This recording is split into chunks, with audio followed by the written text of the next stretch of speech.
Hello, everyone. Welcome to the News Browse News broadcast. According to NHK, Israel and Iran have halted their heavy exchange of attacks over the past 2 days following an intervention by U.S. President Donald Trump, who urged both sides on social media to stop shooting immediately. Despite the pause, tensions remain high as Israeli forces continue to strike targets in southern Lebanon, raising fears of further escalation. Iran's Islamic Revolutionary Guard Corps stated that its missile strikes on Israel were in retaliation for attacks in Lebanon, while Israel targeted sites in southwestern Iran, including a petrochemical plant. Following the halt, both nations issued stern warnings. Iranian state media reported that military operations would resume if Israel continues targeting the Iran-backed group Hezbollah in Lebanon. Meanwhile, Israeli Prime Minister Benjamin Netanyahu warned that Israel would respond with force to any further attacks, asserting its right to self-defense. This clash marks the first major direct confrontation between Israel and Iran since a ceasefire was agreed upon in April. According to CBS News, a powerful magnitude 7.8 earthquake rattled the Philippines early Monday local time. The strong tremor has caused widespread devastation, claiming the lives of at least 35 people and leaving more than 200 others injured. Search and rescue operations are underway as authorities assess the full extent of the damage in the affected regions. CBS News correspondent Anna Karen reports on the latest developments, highlighting the immediate emergency response and the challenges faced by local communities in the aftermath of this major natural disaster. The head of the International Atomic Energy Agency, IAEA, Rafael Grossi, has expressed serious concern regarding North Korea's nuclear program.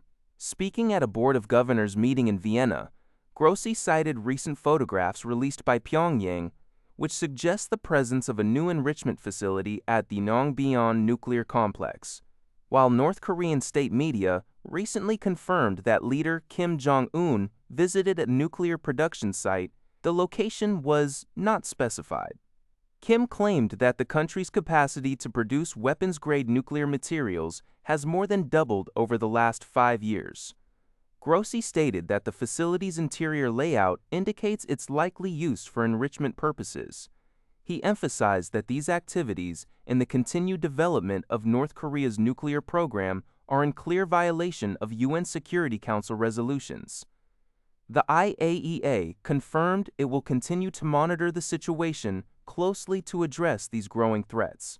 Reporting for NHK, we continue to track developments on this critical international security issue. According to UPI, President Donald Trump has officially nominated acting U.S. Attorney General Todd Blanche to take over the role permanently, sending the nomination to the Senate for confirmation. Blanche, who previously served as one of Trump's personal criminal defense attorneys, is tapped to replace Pam Bondi, whom Trump dismissed in April. While Senate Judiciary Committee Chairman Chuck Grassley has expressed strong support for the nomination, Blanche is expected to face rigorous questioning. Texas Senator John Cornyn indicated plans to press Blanche on Trump's controversial $1.8 billion anti-weaponization fund, which Blanche claimed is defunct but refused to formally declare dead in writing.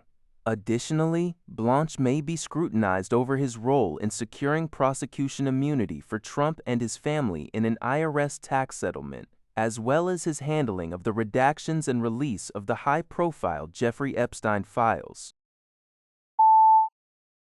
According to a report by Liberty Times, the flesh-eating parasite known as the New World Screwworm has spread beyond Texas, with the U.S. Department of Agriculture confirming a new case in New Mexico.